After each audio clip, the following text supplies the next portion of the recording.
Hey, what's going on, gang? Nate on the Stone here. Welcome back to my channel, and welcome to the 54th episode of The Rolling Stone. As usual, hope that you're all staying healthy and safe, and I hope that you're all buckled in, because this is going to be a really special edition of The Rolling Stone. At the end of this episode, in our third video for this week, you're actually going to kind of see me with my hair down, in a manner of speaking, because my inner nerd is going to be coming out and gushing all over the place. If that might give you a hint about what we're going to be talking about, but definitely stick around for that. Looking forward to it. But as they say, duty before pleasure, and so we have to talk about some serious stories, as usual, before we get to the fun stuff. Although this is also, in a perverted way, it is also fun, and don't try to admit that it's not, because you guys think the same too.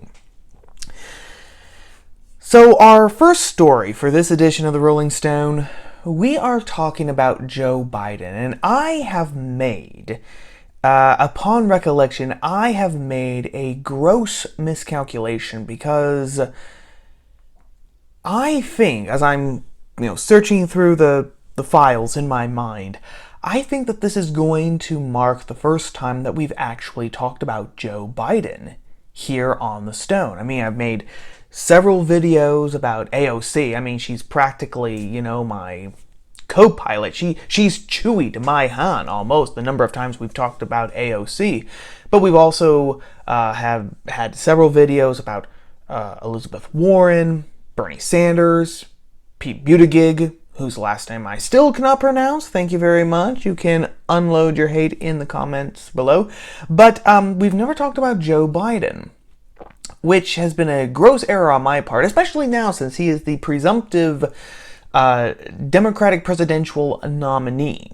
Basically, since he's the last man standing, as it is right now, as the playing field, the chessboard is set out right now. He is the presumptive Democratic nominee for president, who will be going up against Trump in November. So let's fix that, shall we? Let us talk about Joe Biden. And the thing that we have to talk with Joe Biden is the story that has broken in. It forced itself in. It took a huge battering ram, like you'd see in a movie set in the Middle Ages, like in Russell Crowe's Robin Hood at the very beginning, when Richard the Lionheart is besieging that castle in France. They took this story took this huge battering ram and just kept slamming the story into the Biden campaign, until the Biden campaign was forced to finally acknowledge it in some manner, shape, and form. And of course, what I'm talking about are the allegations against Biden, right? The allegations of sexual assault against Biden by a former intern, a former aide, Tara Reade, okay? Now, her name has been in the news cycles to some extent or another since March, when she made this story public, okay? Her story is that while she was working as an aide to Joe Biden in 1993, Biden sexually assaulted her, okay? I mean, it gets pretty graphic. He pushed her up against a wall, tried to kiss her, and did some other things that I will refrain from mentioning. You can Google her and, read all about it if you care to. I encourage you, but we try to keep the channel family friendly, so no one has, awkward questions later. So that is Tara Reade's story. And like I said, she went public with this story in March. Okay?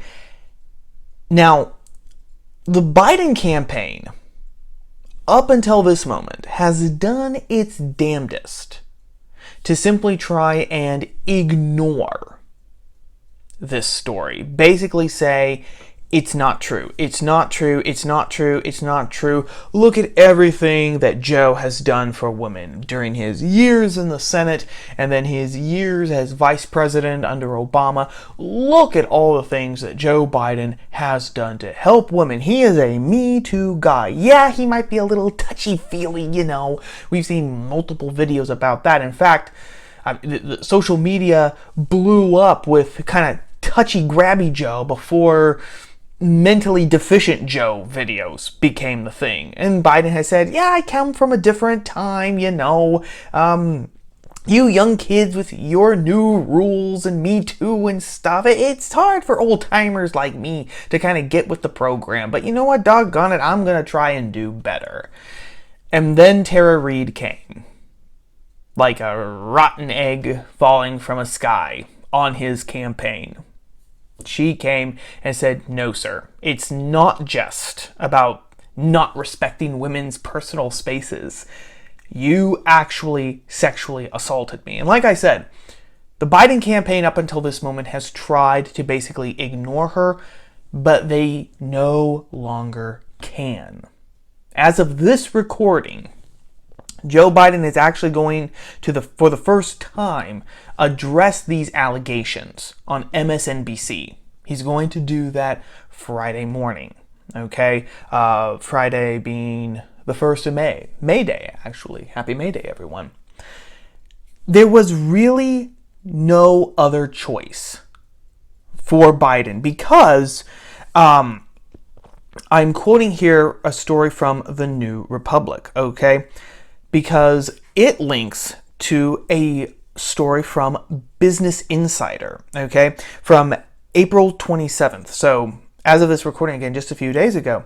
Headline from Business Insider: a former neighbor of Joe Biden's accuser, Tara Reade, has come forward to corroborate her sexual assault account, saying Reade discussed the allegations in detail in the mid-90s. Okay? And what's more than that? So, we have neighbors, we have other people coming forward to say, no, Tara Reade, she's not on her own, okay?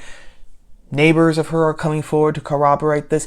Most damning of all, Tara Reade said that in the early 90s, her mom even called into Larry King's show to say basically, hey, my daughter suffered sexual harassment, sexual assault from a powerful person in Washington, D.C. Now, she could not remember when her mom called in, but some intrepid reporters actually found that clip from that particular episode of Larry King. Definitely a woman, anonymous of course, you know, there weren't any names given or anything, telling Larry King that her daughter, while working in Washington, D.C., was sexually assaulted by a powerful person in the government. And they had Tara Reade listened to the audio, and she said, yes, that's my mom. That's her voice. So it has become, the story has become so big now that Biden has to respond to it. He has to. He must. But that's not even really the story. Okay? Because the right, the conservative media, has been jumping all over this story. Not necessarily because they're saying that Tara Reade is telling the truth. Again, let me be perfectly clear for 1 second here, gang. Perfectly clear. There is no solid evidence that Joe Biden did sexually assault Tara Reade in 1993, okay? All that we have right now is anecdotal evidence. That anecdotal evidence is increasing, it is multiplying, it is becoming stronger, but there is no hard evidence. So, the conservative media hasn't been jumping on this story saying, Tara Reade is right, Tara Reade is right. No, instead, they have been jumping on this story because the media, the press's response to this story has been the complete opposite of how the press treated Brett Kavanaugh. If you remember, during just not quite 2 years ago, when Brett Kavanaugh was nominated to the Supreme Court, there was Dr. Christina Ford who came forward and said, well, hold on, when we were both in college, he sexually assaulted me. He tried to rape me when we were both at a party, at a house, when we were both in college. And if you remember, there was absolutely no evidence. There was no hard evidence to support Dr. Ford's story, her accusations against Brett Kavanaugh. Not a shred of evidence. And they put Kavanaugh through the ringer. Multiple background checks. They went through everything about him with a fine-tooth comb multiple times. They went above and beyond what was just necessary for them to do. Which, by the way, just a quick detour here, really kind of throws a dart in the heart of the story that we live in a patriarchal society. Because if we actually did live in a patriarchal society, why the heck would we have taken the time and the resources necessary to put Brett Kavanaugh through multiple background checks, right? I mean, if women have absolutely no power, why the heck did we do that? We don't have to worry about optics. We don't have to worry about justice or anything. It's just male power, baby. So, interesting little question there. But anyway, there was no solid evidence to support Dr. Ford's story. Furthermore, there wasn't even any anecdotal evidence. There is a great story by Molly Hemingway and Carrie Severino that was published December 2nd, 2019 on The Federalist, which goes through, the headline of this piece is great, 21 Reasons Not to Believe Christina Blasey Ford's Claims About Justice Kavanaugh. Now, I'm not going to list all of these reasons, okay? But here are just some, okay? There's no evidence that Ford and Kavanaugh ever met, okay? All the alleged witnesses strongly dispute Ford's claims. All the witnesses that she said, oh yeah, they know what happened, all say, no, that's not what happened. Christina Blasey Ford's father supported Kavanaugh's confirmation, meaning that she didn't seem to tell her parents that, hey, this man tried to rape me when we were both an undergraduate. Ford could not say where the party was held. She didn't know how she arrived at the party, didn't know how she got home from the party, didn't know the date or what time of the week it was when this party happened. But she does remember specifically that she only had one beer at this party. She can remember that fact. She can't remember anything else.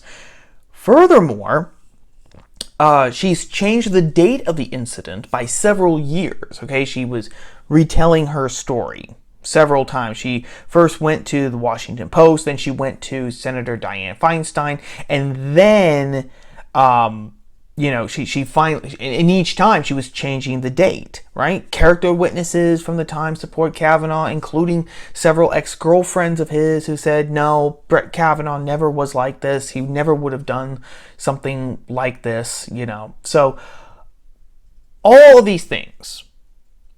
There was no direct evidence that Brett Kavanaugh had tried to rape Christina Blasey Ford when they were both in college, and there was no anecdotal evidence. None whatsoever. But if you remember, if you cast your mind back, the argument on the left, both in the government and in the progressive media, Vox, Slate, Salon, etc., the seriousness of Ford's accusation itself was enough to completely scuttle Kavanaugh's chances of being confirmed to the Supreme Court. Didn't matter that there was no evidence. The seriousness of the charges themselves were enough to completely upend everything. They were enough to keep him from that empty seat on the Supreme Court left by Anthony Kennedy. And even, today, okay, Hemingway and Severino, they begin their piece with a series of tweets from Kamala Harris, Elizabeth Warren, Matthew Dowd, Pete Buttigieg, all saying, I still believe Christina Blasey Ford. I still believe Christina Blasey Ford. But there was no evidence. Okay? That was the story, though. Even though there was no evidence, Kavanaugh was guilty. Now, compare that to Biden. Again, no hard evidence that Biden did anything wrong, but there is a growing body of anecdotal evidence. Most importantly, it is not just Tara Reade. It's not just her voice alone saying, yes, in 1993, Joe Biden sexually assaulted me. She told her neighbors soon after the time that it allegedly happened. She told her mom. And then her mom called Larry King. So there is much more substance to her claims against Biden than there was in Ford's claims against Kavanaugh. But the reactions, of course, have been completely different. The mainstream media, politicians, basically were making the argument that there's nothing. Tara Reade, she doesn't know what she's talking about. She's a liar. She's working somehow with Trump. The New York Times even said, yeah, we looked into it, but there's nothing. Now, however, there has been a slight change of tune, because even the editorial board of the Washington Post has been forced to admit that, yeah, Biden really needs to address this. Now, don't get your hopes up, because Biden, I'm sure, is going to deny everything. And then, or he'll come up, or what he will do is he will weave a narrative that stitches together some of the truth with lies. It's going to be interesting to see what he says, and then that's going to become the official narrative going forward, okay? So don't get your hopes up that this is going to scuttle his chances of being the nominee, or even his chances of being president, because there are tons of people, the same people who said that it was going to be a moral outrage to vote for Trump in 2016 after the infamous locker room tapes were released. Those same people will, without a second's hesitation, vote for Joe Biden. I'm not saying that one is right and one is wrong or whatever. I'm just pointing out again the hypocrisy. And they're going to do that because of their absolute hatred of Trump right now. Again, I'm not saying that one vote is right and one vote is wrong or anything. I'm just using it again to say the dichotomy, the hypocrisy, if you wanted to even take it one step further and make it one step stronger. But this in turn leads to something not only fascinating, but something that is also terrifying. Okay? Because the right has been, like I said, the right has been on this story, tooth and nail, saying that it's another example of the double standard. The double standard. Look how the left treats someone on the left versus how they treat someone on the right. That's low-hanging fruit because we've known that for decades.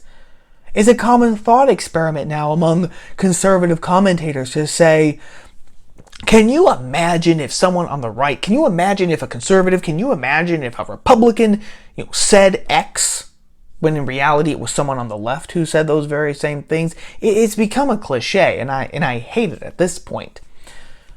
But we know that the double standard exists. No, this shows something even worse, in my opinion. It shows the rule of men overcoming the rule of law. And what I mean by that is this. The rule of law means that everyone is equal under the law, right?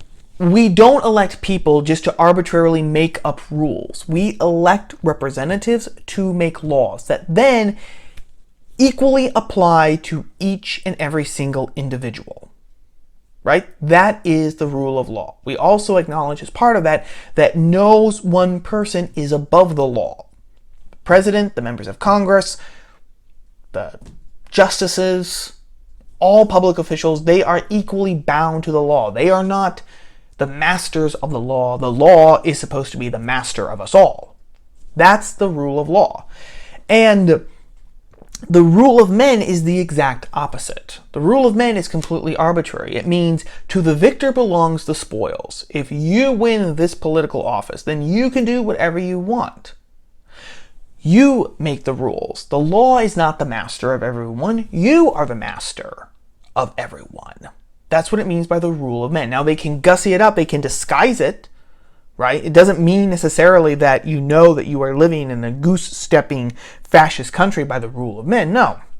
You can still have the veneer of self-government, much like in ancient Rome, when Caesar Augustus, Octavius, Julius Caesar's nephew, when he took over, he never called himself emperor. He never did, he never said that all the laws of Rome now are coming from my mouth. He never said that. He made an attempt to make it seem as if the Roman Republic was continuing. He never called himself emperor. He kept the Roman Senate, etc., and a lot of the other offices that the Republic had. But everyone who was on the inside and people who were observing things, they knew that there had been a drastic shift. They knew that the rule of law was long gone and that it was the rule of men. One man in particular, and that man was Caesar Augustus. Now, this means too, in the rule, now, this is where it gets serious.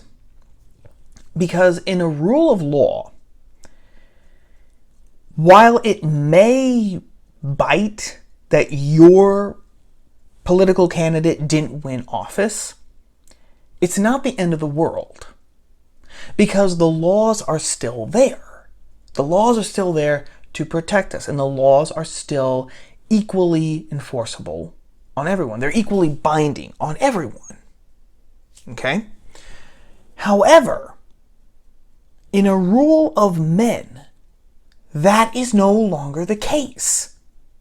Because you know that if you are under a rule of men, then if the other people have their guys in power, there's no guarantee that the laws are going to remain the same, or more insidiously, there is no guarantee that the laws that are on the books are going to be applied to you. So, for example, the laws on, private property might remain on the books. But because you opposed the people who are now in power, maybe now there is going to be a loophole. Maybe there is going to be a slight footnote that someone finds somewhere, which all of a sudden means that those laws protecting private property don't apply to you.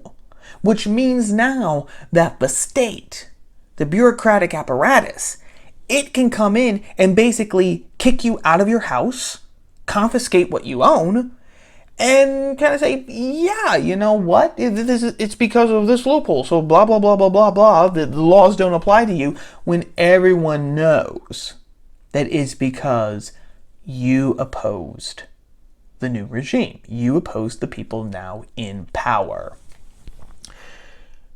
Which then means that if you know that you are in this scenario of where it's the rule of men instead of the rule of law, then what that means is that you are going to do anything you can to make sure that your people stay in power. In fact, you become almost morally obligated to make sure that you do everything in your power, no matter what, so that your people stay in power. Because that's the only way that you can keep yourself, your property, your livelihood, and your family safe. That is why the rule of men is so insidious. It's why it's insidious when it's put into place. It's why it's insidious when it inevitably collapses and chaos reigns. More than likely, usually, so just another strong man comes and takes the place of the last strong man. There are no guarantees. The law is, what it is that it's a society ruled not by law, not by reason, not by precedent, a word I really don't like, not by tradition, not by history, heritage, or anything like that. The rule of men, a society that is ruled by men as opposed by law, is ruled only by will. The will to power, as Nietzsche said. The strongest guy on the block, he makes the rules. And if his rules happen to crush you like an ant, tough toenails, but sorry, progress, advancement of society and all that. So thanks for playing. You just had the wrong hand. Sorry, buddy. We'll give you a nice funeral, though. And that's what we are sliding into. That's what we're sliding into, because what the media is showing with this double standard in regards to Biden versus Kavanaugh is that If you belong to a particular group of people, if you belong to a particular club, let's say, then the laws do not apply to you. The rules don't apply to you. Precedent, tradition, even common human decency doesn't apply to you anymore. Okay? There's a story that the national leader of the Me Too movement, she said, oh yeah, Biden needs to be held accountable, but just because he's held accountable, if these charges turn out to be true, that doesn't mean that he's not electable. There's a difference between accountability and electability. You have the national leader of the Me Too movement, the movement which was supposed to help women who had been preyed upon, abused, and used as slabs of meat by powerful men for decades. The organization that was supposed to root out those stories, root out those examples of injustice, and make the guilty pay and bring solace and closure to the victims, when the national leader of that movement says, oh, pretty much, yeah, there are a different set of rules depending on who you are and which club you're in, you know that the rule of law has pretty much been declared dead. Or at the very least, it is on life support, because it's just a hair's breadth away from dying.